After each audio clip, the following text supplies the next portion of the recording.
It's a busy mid-priced phone market out there right now, and the Galaxy A56 might struggle to make an impact due to lacking any killer features. But luckily, it does good to great job at everything apart from computing performance, meaning it remains an excellent value if you were to pick it up.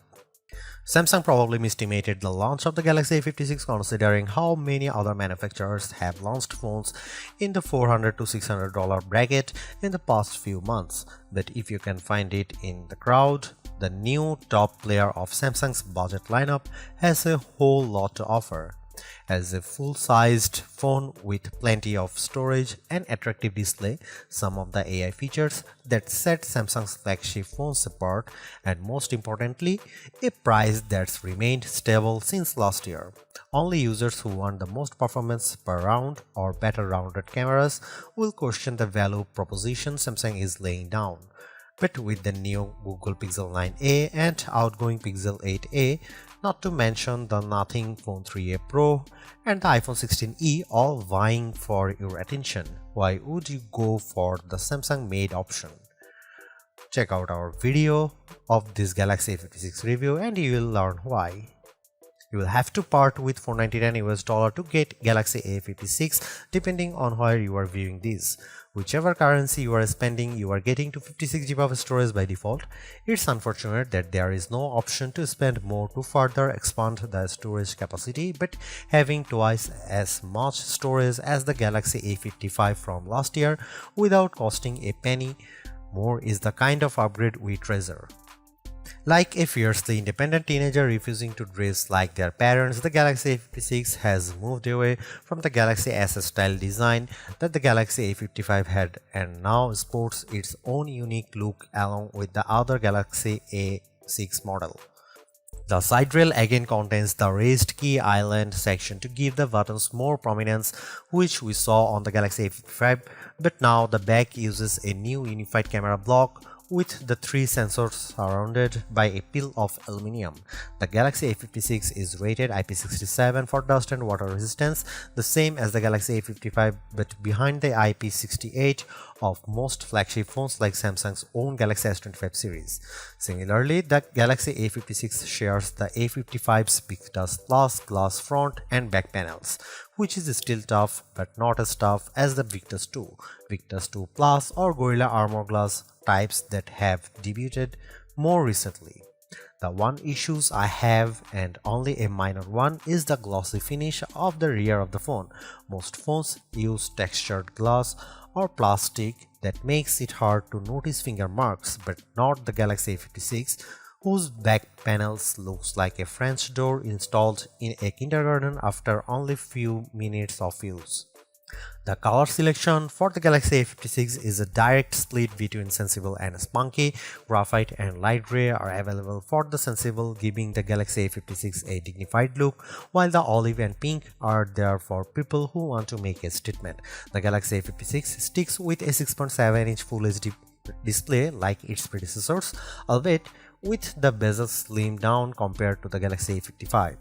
You can still tell this isn't a premium display by the remaining thickness of the screen borders, but it's bright and colorful and significantly larger than what to get on the Pixel 8a or iPhone 16e, both using 6.1-inch panel.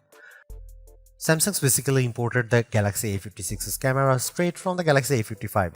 There is a 50MP main camera, a new 12MP ultra-wide and a 5MP macro camera on the back, plus an updated 12MP selfie camera on the front. The new front camera's lower res sensor than the 32MP one previous Galaxy A models features, but one which Samsung promises offers improved low light performances as well as adds HDR video support. Here are some camera samples of Samsung Galaxy A56.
This is the category I went into my Galaxy A56 reviewed reading.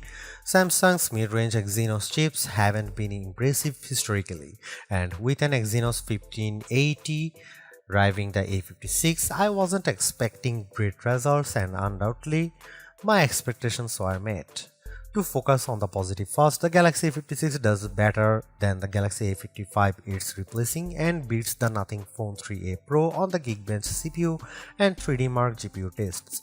But the Samsung is a long way behind the Pixel 8a and iPhone 16e, which both use flagship grade chips, and I can't fathom how slow the Galaxy A56 is at processing video, turning in the single worst result I have seen on our Adobe Premiere Rush test of turning a 4K video into a 1080p one. Samsung has given the A56 a little extra help with intensive tasks with the addition of vapor chamber cooling, only seen on Samsung's flagship models before now.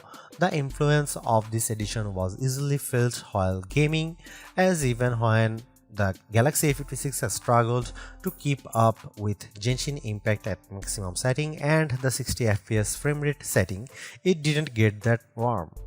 While Samsung hasn't tricked out the Galaxy A56's chipset, it's generous enough to give the A56 256GB of storage by default.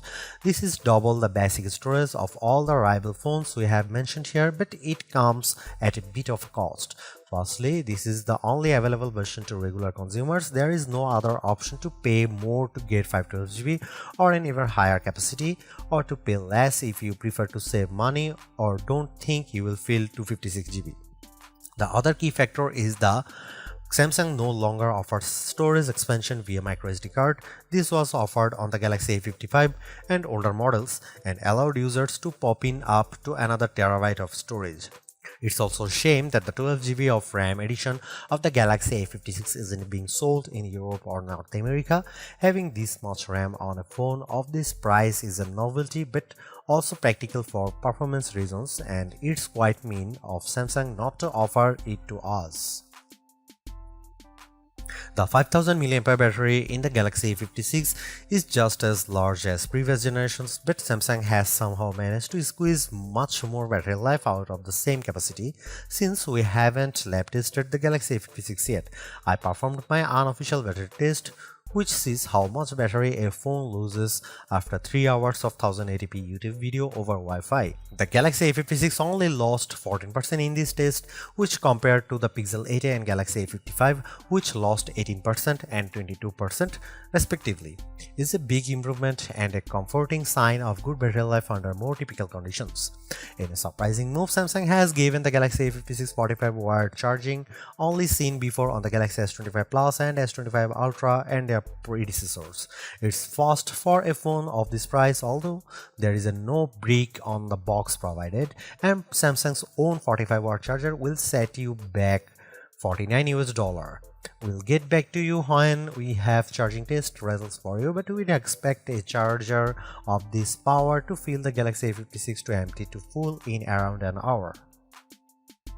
The awesome intelligence Samsung advertises for the Galaxy A56 is not quite Galaxy AI, but there is still some overlap in features. For instance, the Galaxy A56 now offers Circle to Search like other recent Android phones, and Object Eraser for tidying up your photos, and Best Face for swapping you and your friends' faces to help you make a shot while you are smiling and looking at the camera together. A couple of others to highlight are the Filter Creator, which allows you to apply the color profile of one image to another, give it a whole new look, and Auto Trim, which can assemble selected video clips to create a montage. Both of these available on the Galaxy S25 Series 2, so it's further evidence of awesome intelligence and Galaxy AI being closely related despite their names. Productively, fans will be disappointed to learn that DeX, Samsung's desktop mode for smartphones, hasn't made it to the Galaxy A56. This isn't perhaps a surprise, as no previous Galaxy A model has been able to use it, but it's a pity that the cheapest way to get these very useful features via $600 is Samsung Galaxy S24 FE. Samsung has upgraded its software update plan for the Galaxy A56 to 6 generations of Android and 6 years of security. That doesn't match Google's 7 years of full updates for all its phones, including Pixel A series models, but it's still ahead of what any other brand offers for its cheaper phones. With the expectations of people I know to be keen gamers, I'd not hesitate to recommend the Galaxy A56's brilliant blend of power efficiency, image quality on display and via the camera, and generous selection of AI features, software support length, and default storage for anyone with their budget fixed at the mid-price range, but I don't know if it would necessarily be my first recommendation to anyone either. The best advice I can give about deciding if you want a Galaxy A56 is how happy you are with a jack of all trade phones. It can be argued that overall balance is better than excellence in a narrow category, and if that's your outlook on life, you'll get on well with the Galaxy A56.